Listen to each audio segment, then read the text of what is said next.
Hello guys, how are you all? Welcome to my channel The Studious Kids.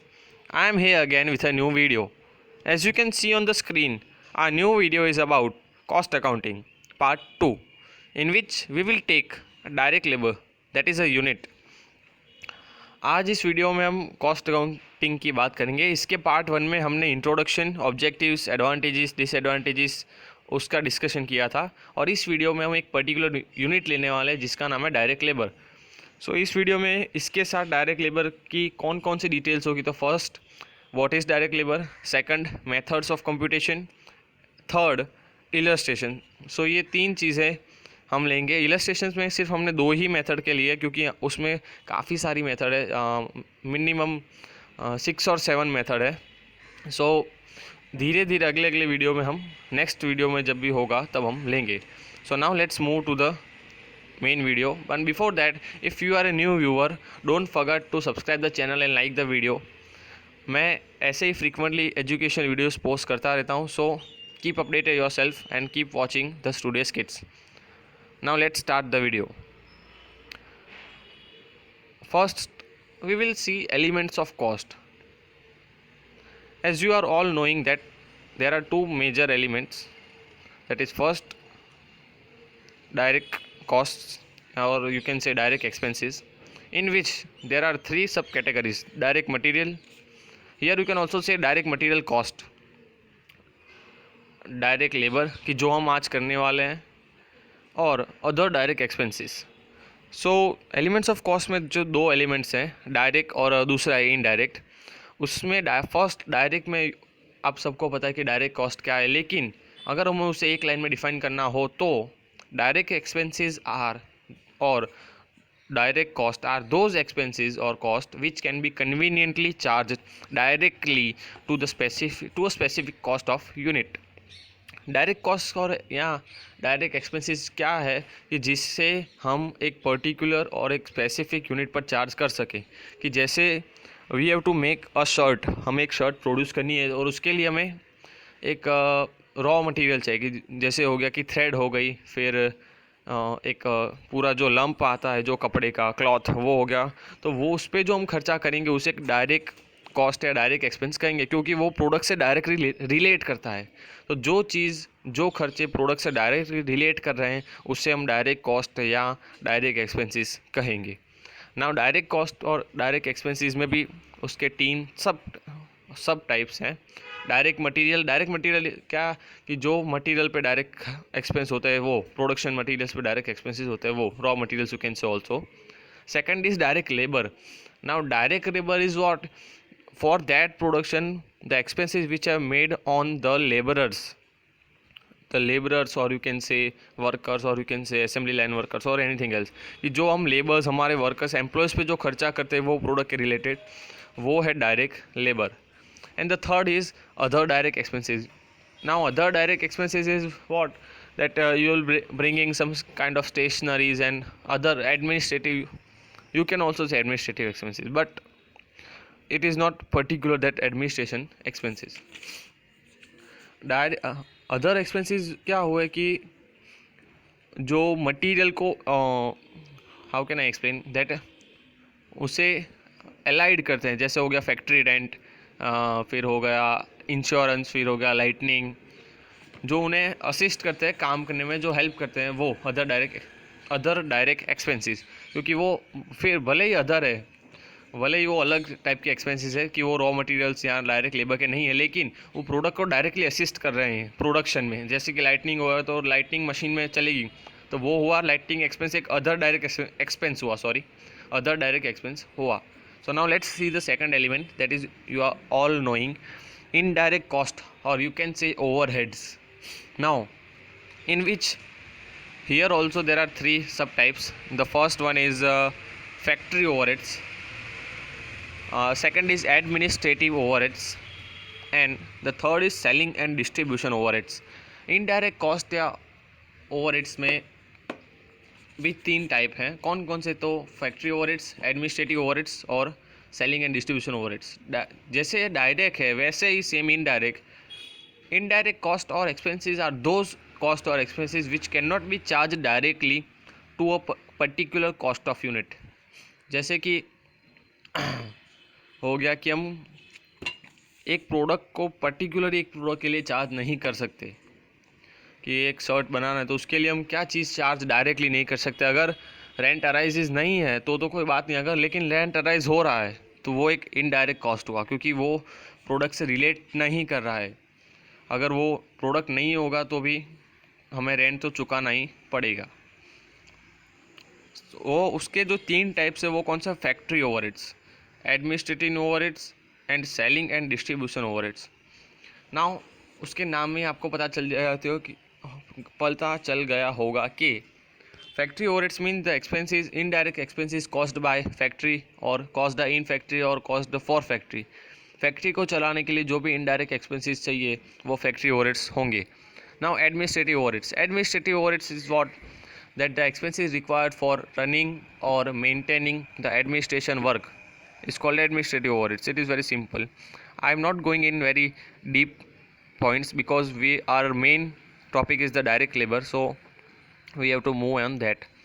Third is selling and distribution expenses. Selling और distribution expenses वो overheads होंगे कि जो हम तैयार product को उसे सेलिंग और डिस्ट्रीब्यूशन में खर्चे करते हैं। जैसे कि हो गया ट्रक डिलीवरी ट्रक ड्राइवर्स हो गया, फिर हमें अगर एक ट्रक चाहिए कंपनी के लिए तो वो हमने बाय किया, फिर पेट्रोल हो गया, फिर अगर कुछ मिसलेनियस एक्सपेंसेस जैसे हो गया कि भाई सर्विस चाहिए ट्रक्स को, रिपेयरिंग चाहिए, डिलीवरी बॉयज़ को कुछ एक्स्ट्रा बोनस या सैलरीज का है, तो वो selling and distribution overheads. So now from these 6 we will do the 3, we will going to do the 3. First is direct material, second is direct labor, and third is overheads. But now particularly in this video we will only do the direct labor unit. So let's see what is the direct labor. Direct labor cost, you can also say direct labor cost. Direct labor is that workforce which is used for manufacturing a specific article and its cost is to measured or charged to a particular unit. जैसा कि हमने पीछे भी मैंने आपको बोला, direct labour एक ऐसी वर्कफोर्स है कि जिसे एक स्पेसिफिक आर्टिकल या स्पेसिफिक प्रोडक्ट या स्पेसिफिक कोमोडिटी के लिए ही उसे एक्वायर किया गया है, उसके लिए ही उसे रखा गया है, और उस वर्कफोर्स पे जो खर्च होंगे और वो मेजर और चार्ज एक पर्टिकुलर कोमोडिटी पे ही होंगे, वो ही पर्टिकुलर कोमोडिटी पे होंगे कि जो उन्हें काम दिया गया है बनाने का, प्रोडक्शन करने के लिए। Direct labour refers to the salary and wages paid to workers who are directly involved in manufacturing of a specific product. Direct labour refers to the salary and wages, salary और wages कि जो workers को paid किए गए हैं, किन workers को, तो वो वर्कर्स को कि जो एक स्पेसिफिक प्रोडक्ट के मैन्युफैक्चरिंग में डायरेक्टली इन्वॉल्व हैं, डायरेक्टली उसे रिलेट कर रहे हैं, उनके सैलरी और वेजेस को हम डायरेक्ट लेबर कहेंगे। Direct labour cost only arises in production और manufacturing department. So it is very obvious that हमने देखा कि एक पर्टिकुलर कमोडिटी का प्रोडक्शन में ही डायरेक्ट लेबर हो रहा है, तो वो भी क्लियर है कि मैन्युफैक्चरिंग कहाँ होगा, तो प्रोडक्शन डिपार्टमेंट है या ऑब्वियस मैन्युफैक्चरिंग डिपार्टमेंट में। Some of the examples are assembly line worker, production manager और delivery truck driver. So now assembly line worker कि जो हर एक पुर्जे होते हैं प्रोडक्ट के, वो लाइन पे और जो असेंबली लाइन होती है उस पर लाता है और उसे असेंबल करता है, वो एक एग्जांपल हो गया। फिर प्रोडक्शन मैनेजर की जो प्रोडक्ट को बनाने को एक फ्रेमवर्क आउटलाइन करता है कि जिस पर वर्कर्स काम करेंगे। And third, delivery truck driver. So now here delivery truck driver is you can also say that अभी तो आपने बोला कि selling and distribution expenses, but delivery truck driver in a way is directly connected to the manufacturing department. How? Because it is delivering the product which we have manufactured in our factory. So not in a way, but it is clear that delivery truck driver expenses are direct labor cost.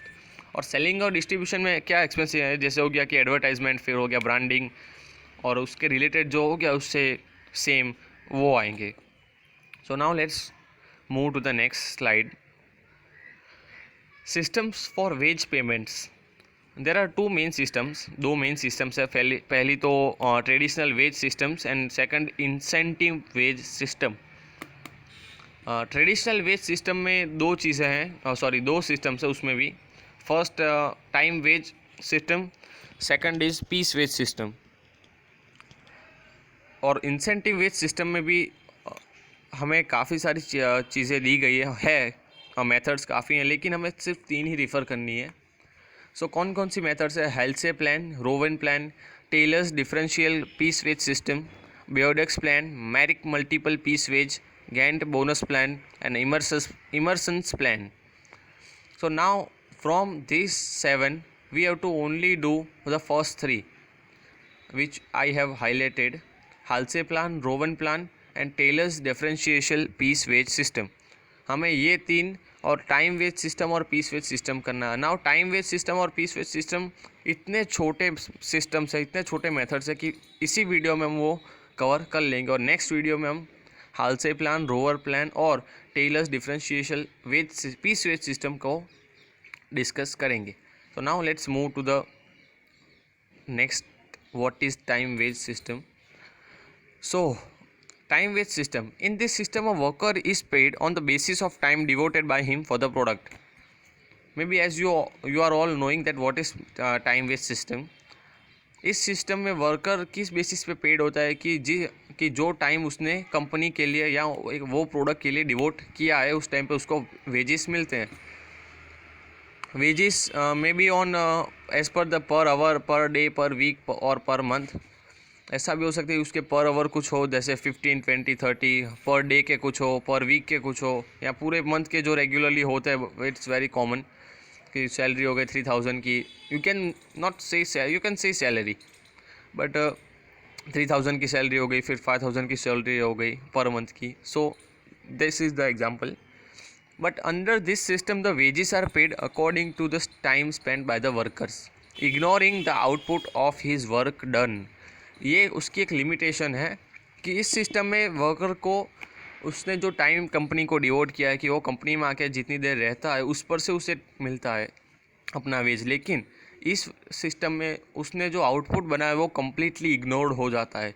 अगर उससे ज़्यादा काम किया है तो भी ignore हो रहा है, और उससे कम काम किया है तो भी इग्नोर हो रहा है। उसे सिर्फ और सिर्फ जो टाइम उसने स्पेंड किया है उसी का कॉस्ट या उसी पर वेजेस और उसी पर सैलरी मिल रही है। So in a way it is a very disadvantage for both, for worker also and for firm also. So now what is its formula? Time wage, that is E for earning, where time taken into wage rate. It can be per hour, per week, per day or anything else.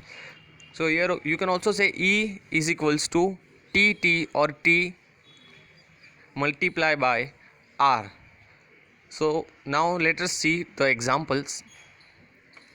Illustration 1. A worker is paid at rupees 80 per hour. The actual time taken for completing the work is 15 hours. Find wage as per time wage system. So now एक worker है कि जिसे per hour 80 rupees मिल रहे हैं, उसका actual time taking है 15 hours, और find wages as per wage system, और कुछ बोला नहीं है। तो सीधे सीधे हम जो उसने टाइम टेक किया है 15 उसे 80 से मल्टीप्लाई कर देंगे तो जो हमारा आंसर है उसका वेज का वो ₹1200 आ जाएगा। So it is very simple, you are all knowing, but as this is in our course, so first मैंने ये लिया and then after we will take the hard one examples of different methods. Illustration 2. Actual time taken for job is 12 hours. Wage rate per hour is ₹65. Here also we will doing the same thing. Time taken into wage per hour. Time taken is 12 hours. Wage per hour is 65. Multiply them both and you will get the answer, that is 780 rupees. So now यही कुछ था time wage system, and you are all knowing that it is very easy that what is time wage system. जो भी हम उसने time devote किया into उसका जो रेट पर आवर है या पर डे है उससे मल्टीप्लाई करेंगे, हमारा डायरेक्ट टाइम वेज आ जाएगा। So now let's see the piece wage system. In this system the worker is paid on the basis of work on the number of units produced by him. The per unit wage rate is fixed in advance, that is per piece ₹10, 20, 15 और anything else. So time wage system से अलग इस system में worker किस basis पे paid किया जाता है कि उस बेसिस पे पेड किया जाता है कि जो जितने यूनिट्स ऑफ प्रोडक्ट उसने बनाए हैं, नंबर ऑफ़ यूनिट्स जो उन्होंने बनाए वो, अगर उससे 10 यूनिट बनाए तो उसे 10 के जैसे मिलेगा, 15 बनाए तो 15 से मिलेगा. नाउ इसमें जो वेज रेट है वो पहले से डिसाइडेड है, उस और टाइम वेज में भी पहले से डिसाइडेड है, लेकिन इसमें भी पहले से हम डिसाइड करके रखते हैं कि भाई पर पीस तुम्हें 10 रुपीज़ मिलेंगे, पर पीस 15 मिलेंगे या 20 मिलेंगे. जैसे कि एक क्लासिक एग्जांपल ये है कि अगर हम किसी को अपॉइंट करते हैं, जैसे हमें एक स्कूल की जो बच्चों की होती है वो असेंबल करनी है, जिसमें पेन, रबर, स्केल, पेंसिल और वो सब होगा. तो असेंबल करने के लिए हम उससे यूँ कहेंगे कि तुम एक किट असेंबल करोगे तो हम तुम्हें 10 रुपये देंगे, we will give you 10 rupees. तो it is what, it is piece wage system. At the end of the day, if we packed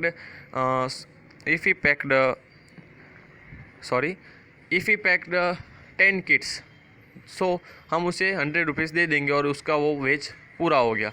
लेकिन उसी समय उसे हम ये कहेंगे कि भाई तुम्हें सुबह 6 से शाम के 7 बजे तक बैठना है और तुम जितना भी काम करो, अगर उस वो भी हो सकता है कि वो 5 ही किट पैक करे, लेकिन हमें उसे 100 रुपये देने पड़े. सो it is disadvantage may be in time wage system.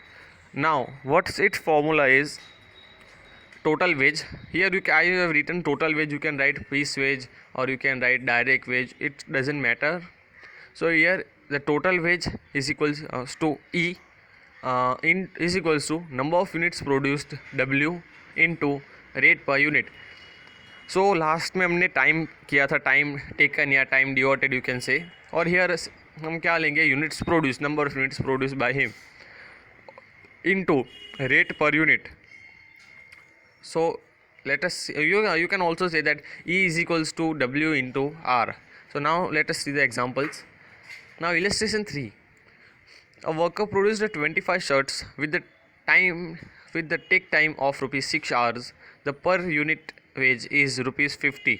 Find the wage as per piece wage system. Now here हमें जो टाइम टेकन है, take time of ₹6 hours of 6 hours है वो दिया हुआ है, लेकिन इस मेथड में हम उससे कोई कंसिडर करेंगे नहीं, we will ignore that taken time. So now हमें सिर्फ दो चीज़ देखनी है कि टोटल प्रोड्यूस 25 शर्ट्स और पर यूनिट 50. टोटल वेज हम कैसे निकालेंगे, तो units produced that is 25 into rate per unit is equals to 50. Your answer will be ₹1250. It is very simple, there is nothing no confusion in these things. So let's move to the illustration 3. Assemblyman assembled 40 ball pens at the assembly line and its wage per unit is ₹75. Find wages as per piece wage system. एक assembly man है, उसने 40 ball pens assembly line पे assemble की है उसके पूरे दिन में, उसका पर यूनिट जो है वो है 75 रुपीज़. सो फाइंड करो कि भाई उसका वेज क्या होगा कि पीस वेज सिस्टम पर से. So total wages is equals to E is equals to unit produce into rate per unit. So units produce is 40, rate per unit is equals to 75 and our wages that उसका wages क्या मिलेगा हमें कि ₹3000 our answer. So this is very simple things that there is no confusion in this. So now let's move to the next. Here I have taken one thing that अगर आपको ये भी पूछ सकते हैं कि now find factory cost of product by time wage system और by piece wage system, ऐसा भी आपको पूछ सकते हैं कि भाई नीचे हमें दिया होगा कि भाई पूरा सम लिखने के बाद हमें नीचे दिया होगा कि find factory cost of a product. So factory cost of a product जिस सम में दिया होगा उस सम में एक और भी इन्फॉर्मेशन दी होगी कि जो आप देख सकते हैं स्क्रीन पर. Material cost of a product is ₹10 and factory overheads recovered at 100% of the total direct wage. इसमें हमें material cost of a product भी दिया है और ओवरहेड्स रिकवर्ड भी, फैक्ट्री ओवरहेड्स रिकवर्ड भी दिए होंगे, जो कि इस सम में पर्टिकुलर इस एग्जाम्पल में 100% है. किसी में 75, किसी में 25, किसी में 15 भी हो सकते हैं. और किस पे 100 है, टोटल डायरेक्ट वेजेस पे. सो उसके लिए हमें एक टेबल बनाना पड़ेगा. ईयर मैंने आपको टाइम वेज सिस्टम और पीस वेज सिस्टम दोनों से आपको सम करा दिया है. तो you have to make a table. The first is cost of materials. Now हमने जो पीछे देखा था कि कॉस्ट ऑफ मटीरियल्स, और यहाँ पे I have forgot to change that cost of material. Here I have written 10, but यहाँ पे 250 आएगा, और जो our cost of materials is 250. Direct wages जो हमने देखे, जो हमने मिले, हमें जो ऑब्टेन किए हमने फॉर्मूलाज डाल के, वो टाइम वेज में कितने थे 1250, और पीस वेज में कितने थे 3000.